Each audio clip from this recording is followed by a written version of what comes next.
Welcome to One on One on God 101. I'm your host, Julie Chen Moonves.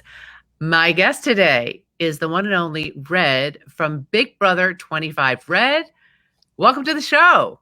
Thank you. I appreciate you having me, Miss Julie. A pleasure to be here. Well, we have a lot of catching up to do because it's been a few months since Big Brother. But first, God. Did you grow up with God in your life, knowing him and having a relationship with him? Yes, ma'am. My mother is one of the most godly people you will ever meet in your life. And she done a really good job of making sure that we was always in church on Sunday and Wednesday and really put God first in our life in everything that we did. I grew up Methodist my whole life. So for the 15 years that I lived at home, we were in church every Sunday, every Wednesday, and any church function, we were there. My favorite was the potlucks. You know how Methodists are in their potlucks. I like eating. And did it resonate with you as a child, or was it just kind of like, we have to go because mom says we have to go? No, it resonated with me as a child because I could see the things working. I had such a small youth group. I was literally my youth group in my church. So a lot of you that see me on the show know that I come from so deep in the holler, you got to pipe in sunshine. We come from a little bitty area. So my church in attendance had maybe 40 people, and the majority of those people were probably 65 plus. So I had a very unique raising when it come to my spiritual walk because I had all this wisdom that was basically right there at my disposal. So being the only youth group, they put a lot of energy into me to make sure that I knew the good book, and I'm very well versed in theology. That's beautiful. You were so blessed with your spiritual walk. Did you ever, as you became a teenager or, first time you left home, did you ever wander? Did you ever, kind of put God up on a shelf? Of course. And I think everybody does that. I think as you transition from being an adolescent into an adult, you kind of want to feel out life for yourself. So I traveled around the world after the army, I guess would be when I looked strayed is the word that I will say for a while. And mostly it was just to receive a different perspective. I had lived in the same point of view my whole life, and I wanted to see other people's point of view and to learn more. And ultimately it just brought me closer to God because you find out the more you're figuring out about other people around you and who you ain't, the more you figure out about who you are. So it was easier for me to see why I was the faith that I am. Yeah, that's a fascinating way of looking at it. When you were in the Big Brother house, what did your relationship with the Lord look like? Were you talking to him more than ever? What was going on? Yeah, a lot of internal dialogue, mostly. And just because it's always been somewhat like that with my faith in Methodist, we pray at night in our bed, just laying there. I never was one that got down beside the bed and prayed, which I think a lot of people do, but I had a lot of prayer and moments with God because the hardest part of the show for me was missing my family. So the biggest thing that I wanted from it was him to look out for them. Allie Mae's first-time mom. I had a 9-month-old. She was developing some issues with breastfeeding the day that I left. She had milk fever. So the whole time I was gone, my head, it really was hard for me to keep my head in the game. And the one thing that was keeping me straight was my nightly talks with God. Wow. And what do you still go to church every Sunday and Wednesday, or what does your church life look like right now? Not as much now. We kind of go. I do a lot of. We watch on Sundays. We listen to Christian music, and sometimes I'll put on radio. But I work on the weekends, being a small town celebrity, for lack of a better word. The time that most people are here in my little area of the country is Friday, Saturday, and Sunday. But I do work for a very conservative Christian-based store. A lot of people call it the Jesus Save store. And it's such a good group of people that keeps that going. It says right there in the book, wherever 2 or more are gathered in my name, there I am also. And this place is just full of awesome people that have a really strong walk with Christ. And it's been a blessing in my life for sure. What kind of store is it? What is it called? It's called Three Bears General Store in Pigeon Forge. It's massive. We have a few bears in the back that they're rescue bears. They're Himalayan bears. We found Himalayan on the side of the road and we fixed him. I'm just kidding. They actually from the Himalayan region. But yeah, that's what people come and see. And the store itself is just the biggest general store you've ever seen. They got a little bit of everything. And I love it here. Mm. Do you like, what is your, if you have one, like, what is your strongest testimony to God showing up in your life? Any miracles? Like, what is your like proof of God story that is that is that's something you have seen and experienced? Well, I've lived a little bit of a wild life. So I've been in a lot of situations that I probably not ought to survived. There's a couple times that I've almost drowned. I was a diver in the Army. A lot of people don't know that. And I've actually drowned then. But after that, in Hawaii, I had a situation where I got caught in a riptide, and I honestly don't know how I made it out of it.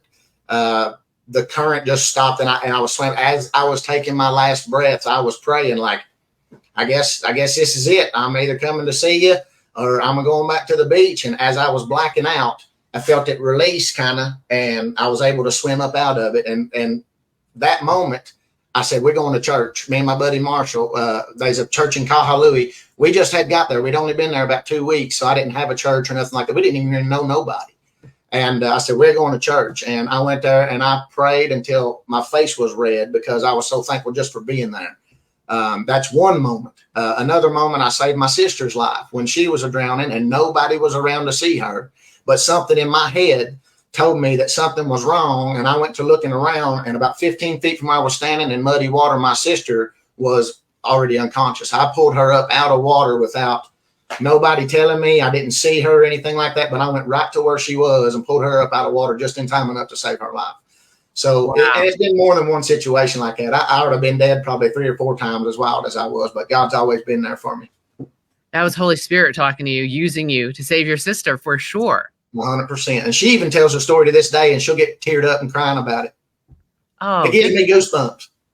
I have goosebumps right now.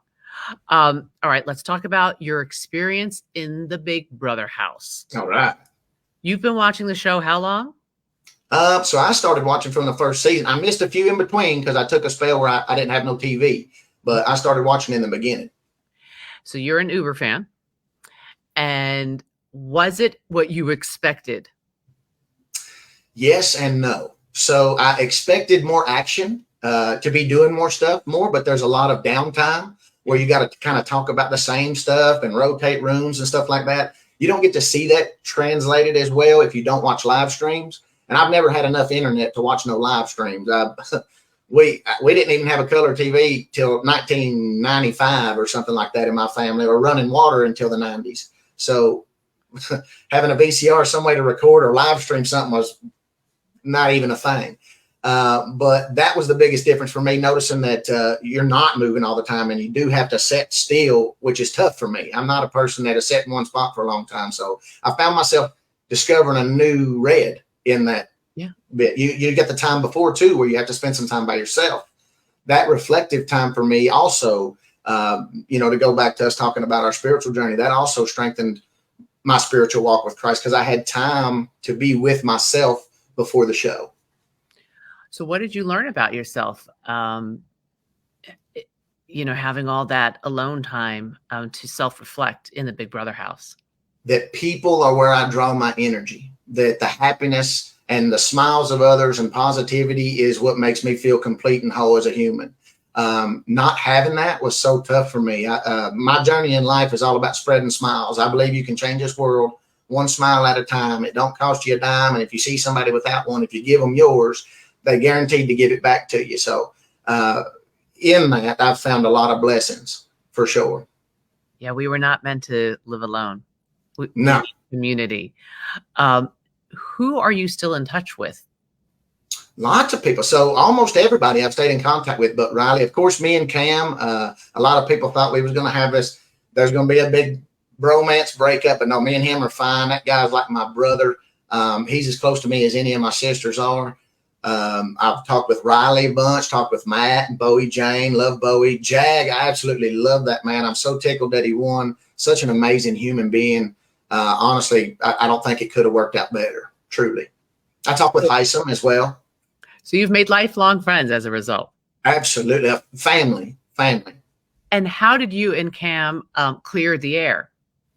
Well, it wasn't really much. So me and him kind of both knew what was going on in the house. We knew that there was some dishonesty that was playing us against each other. The problem was we couldn't come back together and address it because we were just going to make ourselves a bigger threat.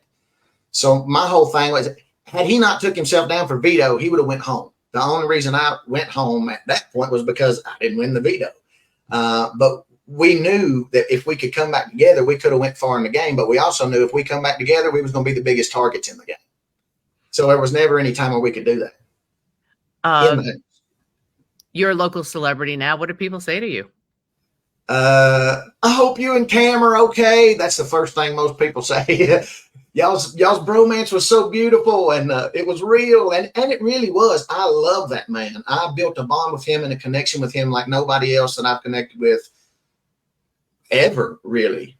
But in there, it makes relationships complex because you never really know how much information is real information and how much is something being made up to, placate you.